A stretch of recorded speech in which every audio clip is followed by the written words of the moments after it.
Beberapa tahun terakhir, kondisi sungai di Yogyakarta semakin memprihatinkan. Media lokal terus melaporkan pencemaran yang terjadi di sungai-sungai kota kita.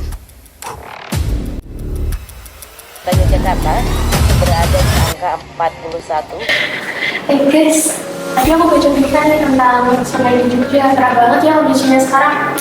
Iya loh, aku juga lihat berita, katanya hampir semua sungai di Jogja itu udah mulai tercemar. Bahkan kemarin aku lewat Jogja itu apanya bau dia bilang kenapa ya ini? Kalau menurut kalian ya, kenapa sih sungai-sungai yang kita lihat itu ya sekitar kita tuh bisa kayak gitu, bisa bau banget? Kayaknya dari banyak faktor ya, mungkin paling banyak dari rumah tangga. Setuju banget sih, tapi sebelum lanjut videonya, ini kita perkenalan dulu nggak sih? Biar penontonnya tuh pada nggak bingung lah kita siapa. Oke, hai semuanya, aku Arfani Rivianti dari kelompok 5. Halo, aku Radita Skiswari. Hari ini kita akan membahas tentang pencemaran sungai di Jogja.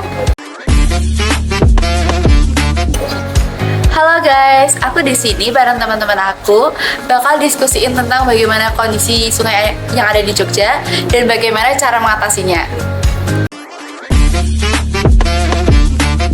Dan aku Wahyu Fulatur Rahman, kita dari kelompok 5 Prodi SDR Sanitasi Lingkungan akan memberi informasi kepada kalian tentang limbah cair dan dampaknya ke lingkungan. Jadi nih guys, berdasarkan kalian laporan dari Dinas Lingkungan Hidup, sungai Jogja itu banyak yang tercemar loh. Aku mau baca katanya 4 sungai utama di kota Jogja itu bakal masuk kategori tercemar berat. Maksudnya apa itu pada bahan?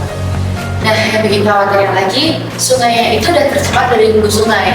Terus dari laporan dari HKDI itu, kalau kualitas air di Jogja itu udah menjadi PR besar buat kita loh. Serius.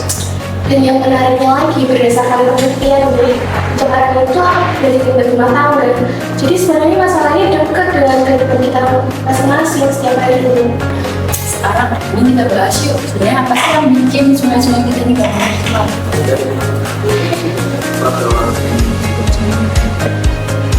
Buat sungai itu buat dan itu menjadi bakal. Tapi ya yang jadi akibatnya itu limbahnya tuh yang paling utama tuh dari rumah itu loh, dari kayak cucian baju, cucian piring atau habis bekas mandi gitu. Dan masalahnya dari rumah tangga yang belum mempunyai sistem pengelolaan limbah yang bagus. Jadi ya kotor dari dapur, kotor mandi, bekas cucian tuh kayak langsung lari ke selokan atau enggak langsung ke sungai. Terus apa yang bisa dilakukan untuk mengatasi masalah ini? Menurut gue juga masyarakat itu penting. Soalnya masih banyak masyarakat yang belum paham terdampak Mau sampah di sungai kan? ya betul. Tapi beda sih udah waktu itu. Tapi dari sisi pemerintah kan kita juga punya kayak kegiatan pembuatan pengolahan limbah komunal gitu loh, kayak di RT, RW atau kelurahan, ya nggak sih? Dan harusnya aturan tentang pembuangan limbah cair ini tuh harusnya diperketat loh.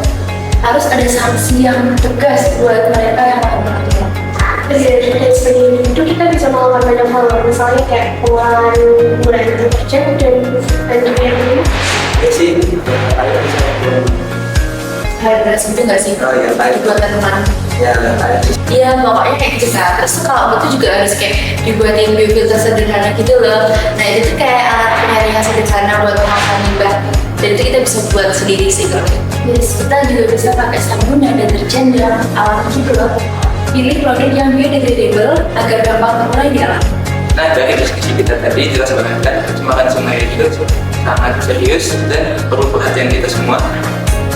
Nah, kalian tahu nggak sih kalau kondisi sungai di Jogja ini juga mencapai tahap yang mengkhawatirkan, dan salah satu faktor utamanya adalah limbah cair rumah tangga. Nah, kita semua itu punya peran penting dalam masalah ini, baik secara individu, komunitas, dan baik dukungan dari kebijakan pemerintah. Jadi, ayo mulai dari hal-hal kecil di rumah kita, kalau limbah cair dengan bijak, kurangi penggunaan bahan kimia, dan pilih produk yang ramah lingkungan. Kelola limbah cair, jaga lingkungan.